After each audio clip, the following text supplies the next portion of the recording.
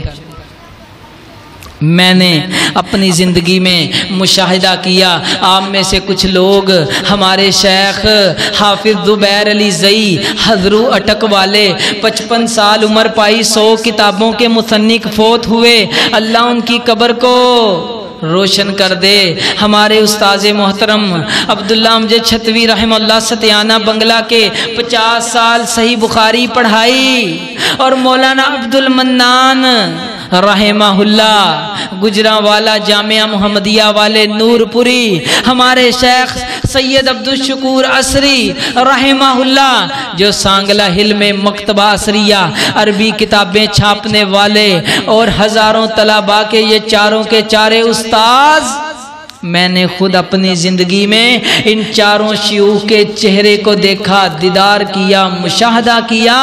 جب یہ فوت ہوئے تو یہ میرے علم کے مطابق ان چاروں مشائخ کے ساتھ کیا معاملہ پیش آیا؟ فوت ہونے سے چند دن پہلے، چند گھڑیاں پہلے، چند ایام پہلے ان کو سر کا فالج ہوا، ہاسپٹل کے اندر یہ ایڈمٹ تھے۔ ڈاکٹروں نے عجیب منظر کشی کی اور دیکھا، کہا جس کو سر کا فالج ہو، جب وہ انسان فوت ہو جائے تو یہ ہو ہی نہیں سکتا کہ اس کا چہرہ روشن رہے، اس کا تو چہرہ فوراً سیاہ ہو جاتا ہے۔ یہ کون خوش نصیب ہیں کہ جن کا چہرہ روشن 14ویں کے چاند کی طرح چمک رہا ہے، آج یہ دنیا سے چلے گئے ہیں، لیکن ان کے چہرے ایسے جس طرح روشنی دے رہے ہیں، ان کے چہروں پہ ہلکی سی بھی سیاہی نہیں ہے۔ وجہ اور سبب کیا ہے؟ مختلف ڈاکٹر تھے، مختلف ہسپتال تھے، بتانے والے مختلف تھے،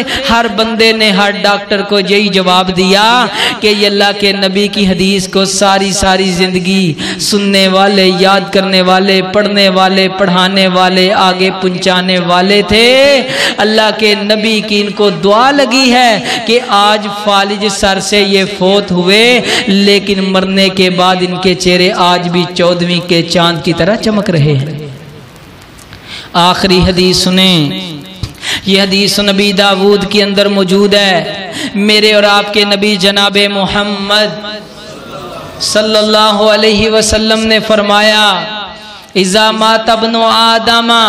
انقطع عنہ عملہ، جب انسان آدم کا بیٹا مر جاتا ہے سارے کے سارے اسباب اس سے کٹ جاتے ہیں، الا من ثلاثۃ، 3 باقی رہتے ہیں۔ صدقۃ جاریہ، اس نے مسجد بنائی، مدرسہ بنایا، کسی غریب کی بیٹی کی شادی کی، اس نے کسی ماڑے کمزور کے ساتھ تعاون کیا، اس نے کسی کو پانی پلایا، اس نے تنکا اٹھا کے، اس نے کوئی کیلے کی بنانا کی کا چھلکا اٹھا کے سائیڈ پہ کیا، کوئی راہگیر پھسل کے گر نہ جائے، جو بھی اس نے دنیا میں صدقہ جاریہ کا کام کیا، اس نے کوئی پنکھا لگوایا، اس نے کسی کے کسی طرح بھی یہ کام آیا، صدقہ جاریہ کیا، اس کے مرنے کے بعد اس بندے کو اللہ مسلسل اجر دیتا رہے گا۔ اور دوسرا وہ بندہ او ولد صالح یدعو لہ، اس نے اپنی اولاد کو دین پڑھایا، دین سکھایا، دین سمجھایا، رب ارحمہما کما ربیانی صغیرہ، آیت اس کی زبان پہ چڑھی، یہ حافظ بنا، یہ قاری بنا، یہ عالم بنا، یہ روتے رب کے سامنے ہاتھ اٹھا کے دعا کر کے اپنے والدین کے لیے بخشش کی دعا کرتا ہے، ان کے درجات بلند ہوتے ہیں۔ اللہ سے وہ میت پوچھتی ہے، رب تو اس پہ قادر ہے، ان کی تو آپس میں بات ہو سکتی، یا اللہ یہ دنیا میں کام تو میں نے کیا نہیں تھا، یہ درجہ جو میرا بلند ہوا ہے وجہ سبب کیا ہے؟ اللہ کہتے ہیں تو نے صدقہ جاریہ کیا تھا، لوگ اس سے فائدہ اٹھا رہے ہیں، تمہارا درجہ بڑھ رہا ہے، اور تیرا بچہ جو دین کا عالم بنا کے آیا تھا دنیا تو اس کو حقیر سمجھتی تھی، تیرے لیے ہاتھ اٹھا کے دعا کر رہے، ہم تمہیں درجات میں بلندیاں دے رہے ہیں۔ اور تیسرا وہ بندہ او علم ينتفع به، تیسرا وہ بندہ جو علم نافع چھوڑ گیا، حدیث سنائی، قرآن سنایا، حدیث پڑھائی، قرآن پڑھایا، قرآن کی آیت لوگوں کو یاد کروا دی۔ من خاف مقام ربہ جنتان، جو اپنے رب کے سامنے کھڑا ہونے سے ڈر گیا اللہ اس کو 2 جنتیں دے گا۔ اس نے حدیث پڑھا دی، قرآن کی کوئی سی آیت قل ہو اللہ یاد کرا دی، ترجمہ تفسیر سکھا دیا، عقیدہ درست کر دیا، تو اللہ کہتے ہیں اللہ کے نبی فرماتے ہیں یہ علم نافع اس کے مرنے کے بعد اس کے کام آئے گا۔ اگر اجازت دیں تو اس حدیث کے ساتھ ایک شرح میں حدیث ملا دوں۔ میرے نبی نے فرمایا دنیا کے اندر آپ کسی عالم کے پاس آتے ہیں، قاری صاحب، مولانا صاحب، آپ نیک بندے ہیں، اللہ کے قریبی ہیں، اللہ کی نماز پڑھتے ہیں، تہجد پڑھتے ہیں، اشراق پڑھتے ہیں، ہر وقت مسجد میں رہتے ہیں، اللہ اللہ کرتے ہیں، قرآن پڑھاتے ہیں، ہمارے لیے دعا کرو، کرواؤ، کروانی جائز ہے۔ کوئی بندہ سفر کر کے اللہ کے کسی ولی کے پاس جاتا ہے، وہ زندہ ولی، یہ کہتا ہے جی میرے لیے دعا کرو، کرواؤ، کروانا جائز ہے۔ اگر کوئی بندہ اپنے والدین کی خدمت کرتا ہے، ان سے دعائیں لیتا ہے، ہاں ہاں کروانی جائز ہے۔ دنیا میں کوئی پیر تیرے والدین سے بڑا تیرے لیے پیر نہیں ہے، کرواؤ دعا، والدین سے خوش نصیب ہے بندہ جس کے لیے اس کے والدین دعا کریں۔ دنیا میں کچھ لوگ ہیں جن کے لیے ان کے دوست و احباب، ان کے یار بیلی رشتہ دار، ان کے لگتے جن پہ اس نے احسان کیا اس کے غیب میں دعا کرتے ہیں۔ کسی غریب کے کام آیا، کسی کو پانی کا گھونٹ پلایا، اس کے لیے دعا کرتا ہے، دعا دیتا ہے۔ انسان کہتا میں بڑا خوش نصیب ہوں، بڑا خوش نصیب ہوں، بڑا خوش نصیب ہوں۔ وجہ کیا ہے جی؟ دنیا والے ہر بندہ میرے لیے دعا کرتا ہے، اچھے الفاظ میں یاد کرتا ہے۔ آئیں ایک خوش نصیب کے بارے میں آپ کو بتاتا ہوں۔ صحیح حدیث ہے ابو داود ابن ماجہ میں، آمنہ کے لال نے فرمایا ان اللہ و ملائکتہ،